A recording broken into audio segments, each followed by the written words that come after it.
je ne peux que rappeler et saluer le fait qu'il est important de vouloir rénover l'ensemble de notre parc immobilier, à la fois pour les personnes en situation de précarité, ça doit être une des priorités, mais également pour l'ensemble des Français, parce que notre ambition doit être de voyager, de regarder large et non pas d'avoir de vision restrictive.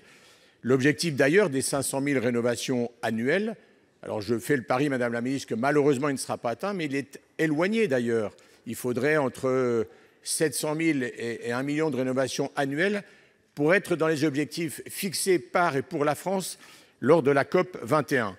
Et puis, je veux dire un mot également de la manière dont le gouvernement a choisi d'interrompre un dispositif qui fonctionnait bien, le crédit d'impôt transition énergétique. Le plus important, c'est peut-être pas d'avoir mis de côté cet outil pour le remplacer par un autre, pour être dans la contemporanéité, mais c'est surtout d'en avoir réduit l'enveloppe. Et ça, c'est beaucoup plus important, puisque en 2018, c'était près d'1,7 milliard.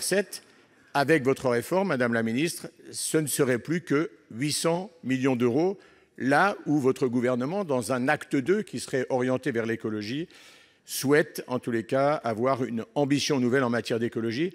Je dirais juste un dernier mot. Je crois qu'il est important, Madame la Ministre, de ne pas regarder en matière d'écologie et d'énergie le portefeuille et les revenus, mais de regarder l'étiquette énergétique des bâtiments, parce que c'est avec cette ambition qu'on peut et qu'on doit répondre à l'objectif qui est fixé de réduire la facture énergétique et la consommation énergétique des Français.